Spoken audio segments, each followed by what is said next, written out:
Welcome back to Congress in Context. I'm so glad you could join us for this deep dive.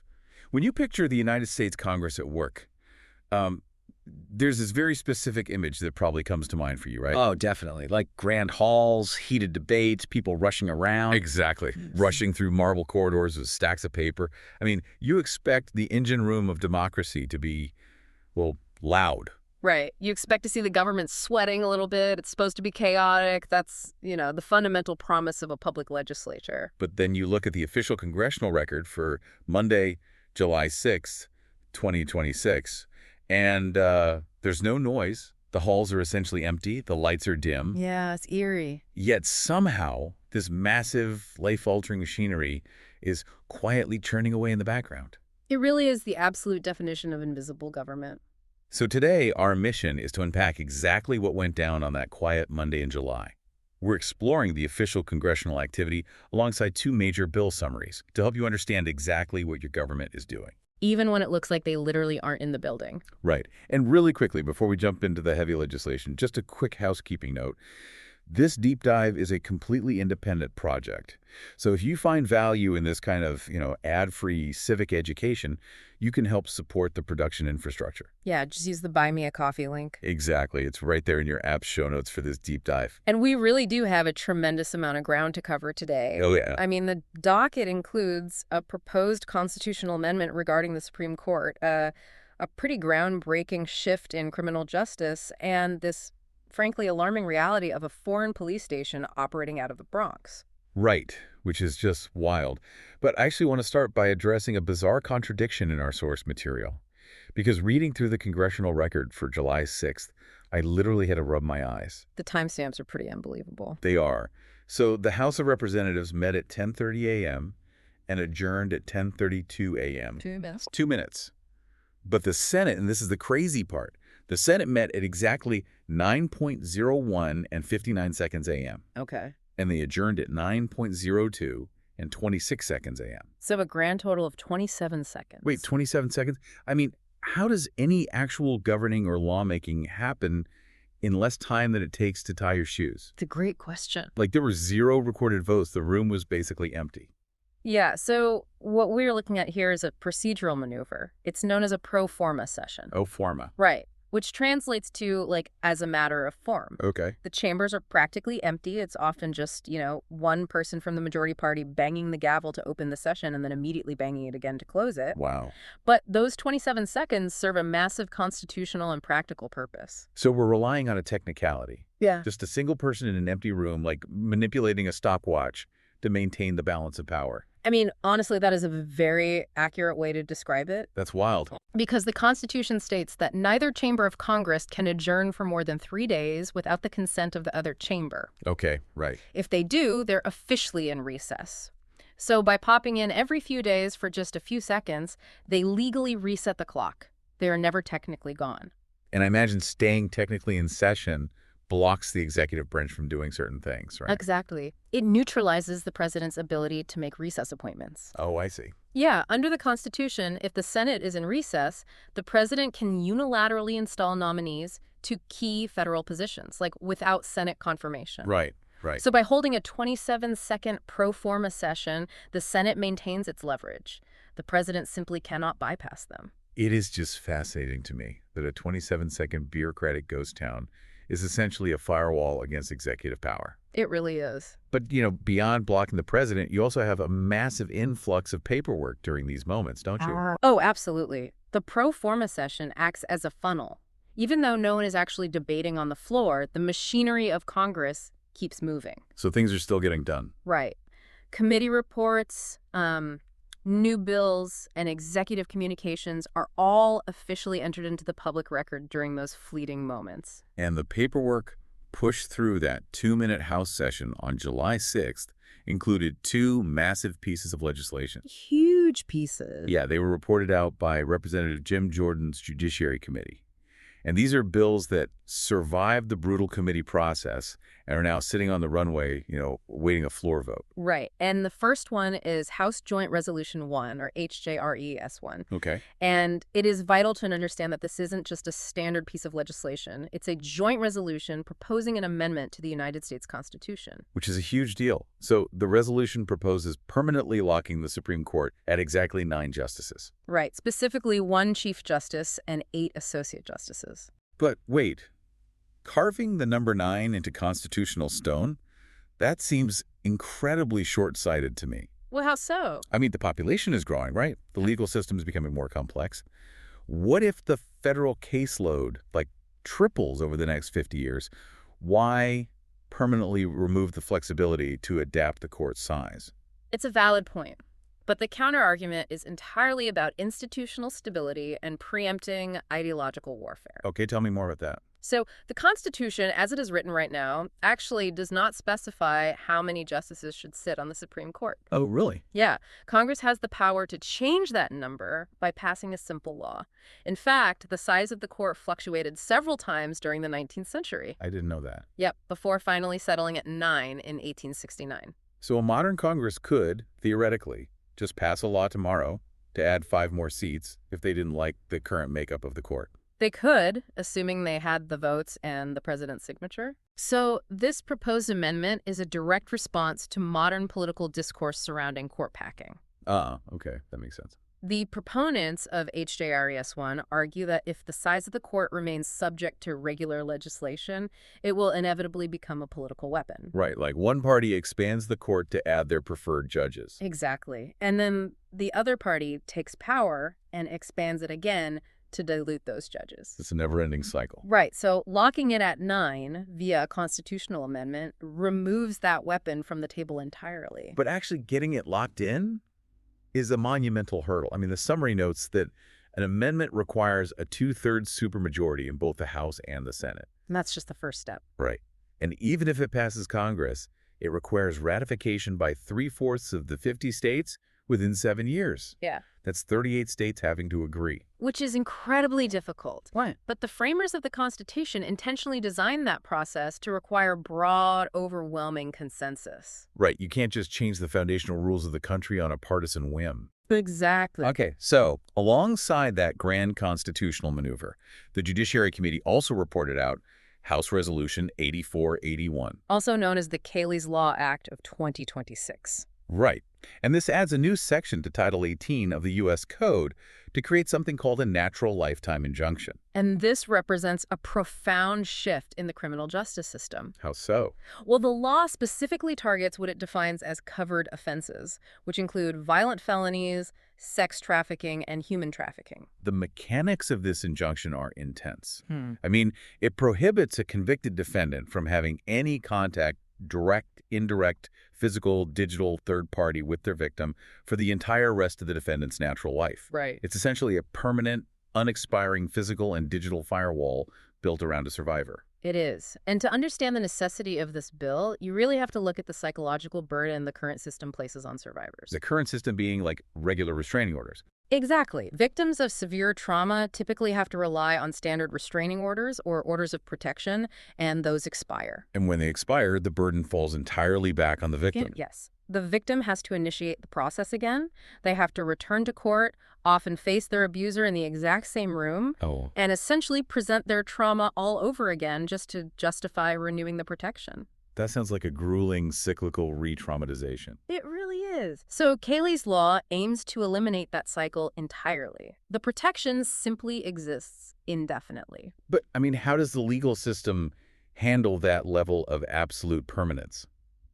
A lifetime ban is a massive deprivation of liberty for the defendant, even a convicted one. It is a serious deprivation, yes. Like, what happens if new evidence comes to light 10 years down the road? Well, the legislation does account for the mechanisms of legal finality. A defendant can request a termination of the lifetime injunction, but only if their underlying conviction is officially dismissed or overturned on appeal.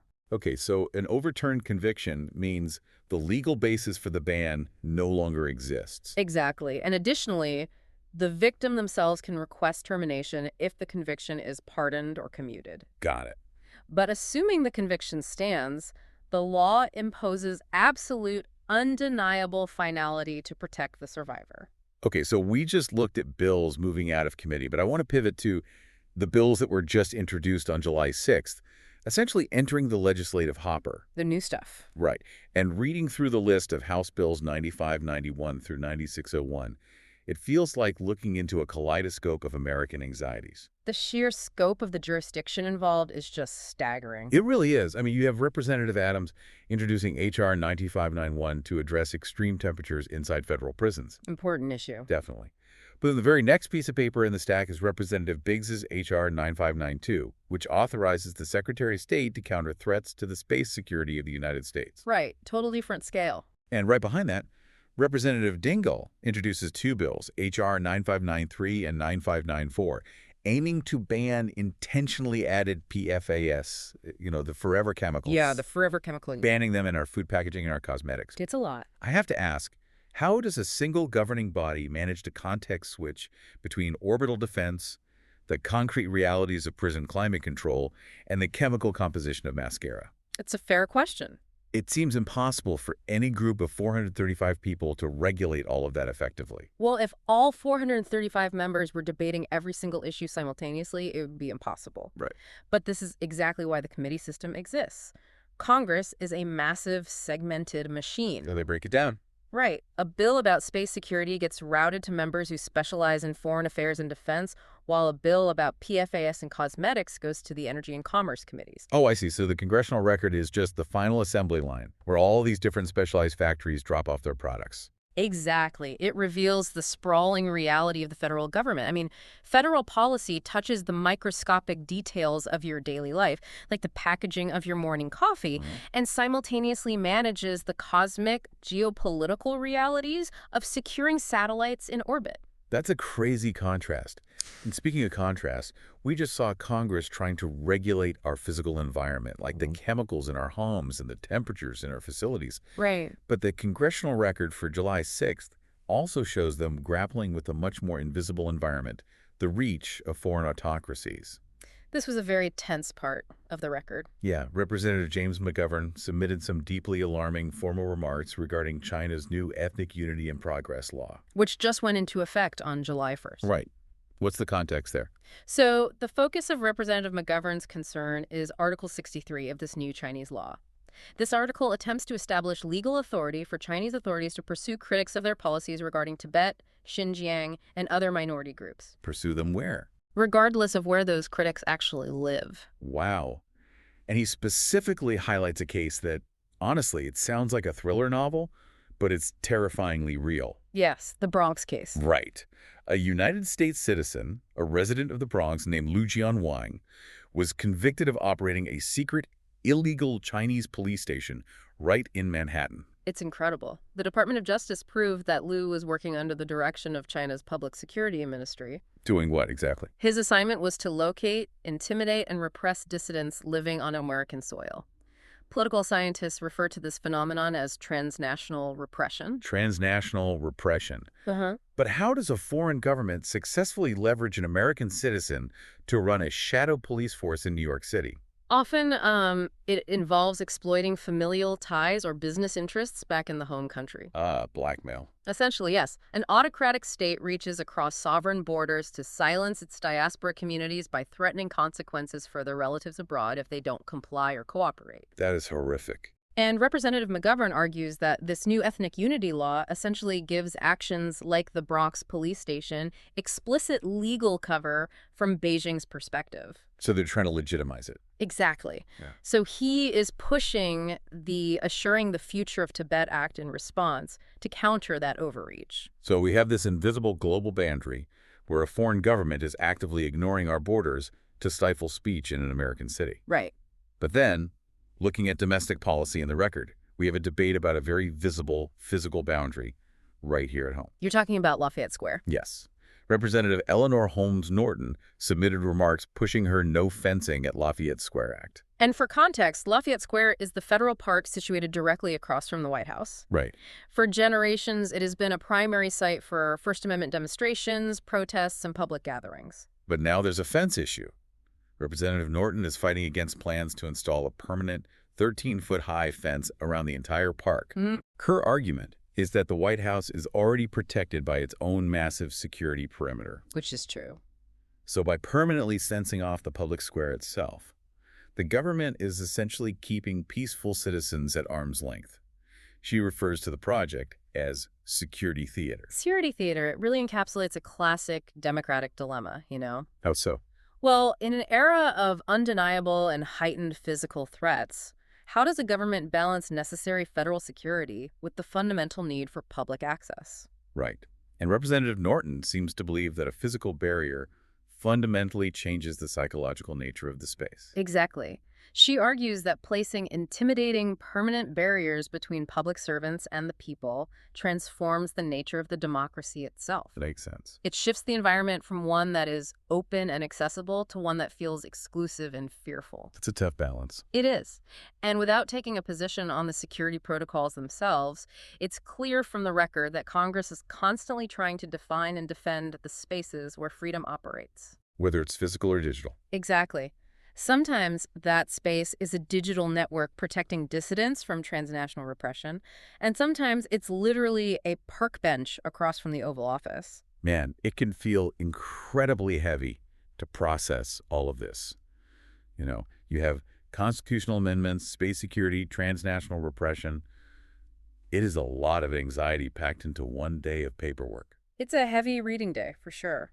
But to bring this back to the individual American experience, I really want to dive into the extensions of remarks section of the record. Oh, this is my favorite part. The extensions of remarks serve a profoundly human purpose within the legislative archive. It's where members of Congress insert tributes, eulogies, and celebrations of their local constituents, right? Exactly. And reading through this section, you see just a brilliant contrast in what makes up the American experience. You really do. Like, on one end of the spectrum, you have the pursuit of highly visible greatness. Representative Abraham Hamadeh submitted a tribute celebrating a constituent from Safford, Arizona. Right, Justin Ray Gaethje. Yes. Who recently became the UFC lightweight champion of the world. And Representative Hamadeh emphasized Gaethje's blue-collar roots. He noted that his father was a copper miner. Oh, wow. So he framed the championship not just as an athletic achievement, but as a culmination of a relentless generational work ethic. I love that. Yeah. And you also saw Representative Hudson giving a eulogy for NASCAR legend Kyle Busch. Yes. Honoring not just his incredible racing legacy, but his IVF charity, the Bundle of Joy Fund. It's a great tribute. It is. But then, right next to that celebration of global fame, you have a tribute to quiet, lifelong resilience. The Willie Joyner story. Yes. Representative Benny Thompson honored a man named Willie Joyner, and Mr. Joyner was one of 15 children born to a family of sharecroppers in Mississippi. 15 children. Yeah. He was drafted, served a full tour in the Vietnam War, and returned home to build a life of just quiet strength and service. And his family eventually established a community learning center, right? Right, called the Joyner Place, to uplift their neighbors. And there were so many other local shout-outs, too, like Representative Kamek highlighting the Trenton Tigers softball team and their star, Addison Allaire. And local philanthropist Frank DeLuca. Exactly. Plus, historical stuff, like the 200th anniversary of Jefferson Barracks and Madison County's role in the 250th anniversary of America. When you look at the historical and archival purpose of the congressional record, these entries are vital. Why do you say that? Because by officially logging the story of a sharecropper's son who survived Vietnam and built a community center, Congress ensures that Mr. Joyner's legacy is preserved in the exact same National Archive as constitutional amendments and international treaties. That's beautiful. The record essentially acts as the nation's most exclusive, permanent hometown newspaper. Yeah, it really does. It reminds us that the government isn't just a machine producing laws. It is an institution meant to represent actual people. The human element grounds the massive bureaucratic machinery we've been discussing today. Absolutely. So looking ahead, the House and Senate are scheduled to return from their recess on Thursday, July 9th. Right. The House will convene at 3 p.m. and the Senate at 4 p.m. And when those gavels strike on Thursday, the bills we unpack today, like Kayleigh's Law and the Supreme Court Amendment, will be sitting right there on the calendar. The silent paperwork phase is officially over. Yeah. And the complex, very loud political maneuvering required to secure a floor vote will begin. The engine room is about to get noisy again. Definitely. Well, I want to sincerely thank you for taking the time to join us for this deep dive. Understanding these mechanisms is the first step in holding the system accountable. Absolutely. And if you want to keep this ad-free civic education resource sustainable, please consider using the Buy Me a Coffee link right in the show notes for this deep dive. Independent support is what allows us to dig into these primary sources and provide this level of context, without relying on network sponsors. It means the world to us. And as for your actionable advice today, I highly encourage you to go to congress.gov. It's a great resource. It really is. You can search for the exact text of H.R. 8481 or HJRES1. Read the language for yourself. See what it actually says. Right. And contact your local representatives to share your nonpartisan perspectives on these bills. Democracy is a daily practice. It requires maintenance far beyond just the voting booth. Well said. And as you go about your week, I want to leave you with a final thought to mull over. Let's hear it. Think back to those 27-second Pro-Forma sessions we explored at the beginning. If the federal government can process constitutional proposals, massive legislative overhauls, and international security policy in an empty room in under a minute click, Great. how much of the machinery dictating our daily lives runs purely on an invisible autopilot? Wow. And what happens to our rights in our communities when we, the citizens, stop paying attention to the controls? That is the most important question we can ask. Thanks again for joining the deep dive. We'll catch you next time on Congress in Context.